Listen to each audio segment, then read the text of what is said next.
Le club de la Sully-Vaux-en-Velin est un club historique, effectivement, puisqu'il fête cette année ses 80 ans. C'est un club en fait, qui a connu le plus haut niveau pendant des décennies. On a titre de championne de France, plusieurs campagnes européennes et plusieurs années en première division et en deuxième division.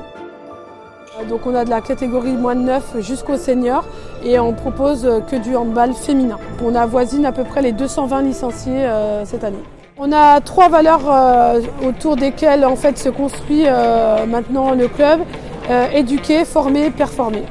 Éduquer, effectivement, en fait, on les accompagne sur le sport collectif. On leur explique que justement c'est une micro-société. Donc on doit gagner ensemble, perdre ensemble, accepter les défauts, les qualités des uns et des autres et jouer en collectif.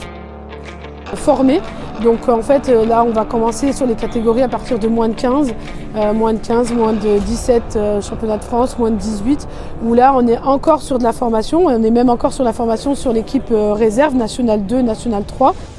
Et performer en fait c'est vraiment l'aboutissement pour les joueuses qui arriveront sur le secteur professionnel.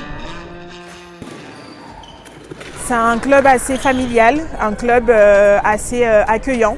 C'est vrai que c'est très important d'accompagner les jeunes qui font partie de la ville de Vaux-en-Velin et qui s'entraînent avec nous. Donc c'est important aussi pour nous de les accompagner dans leurs projets à la fois scolaires mais aussi sportifs.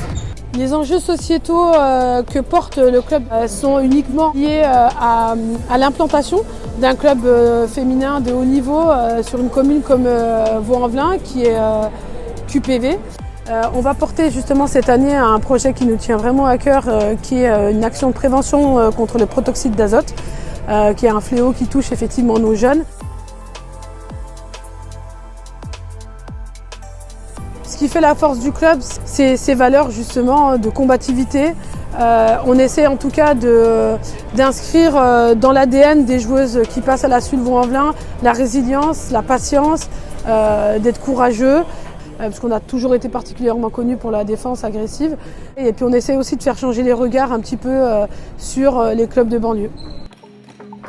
À ma manière, j'investis le projet associatif en étant à disposition des équipes jeunes qui sont là. On participe aussi à leurs entraînements en leur montrant qu'on est aussi à leur écoute. On est là aussi pour les former à notre manière. Et c'est vrai qu'elles sont quand même assez nombreuses à venir nous voir jouer. On est un peu un exemple pour elles. Donc c'est important aussi de se mettre à leur disposition et leur donner de notre temps.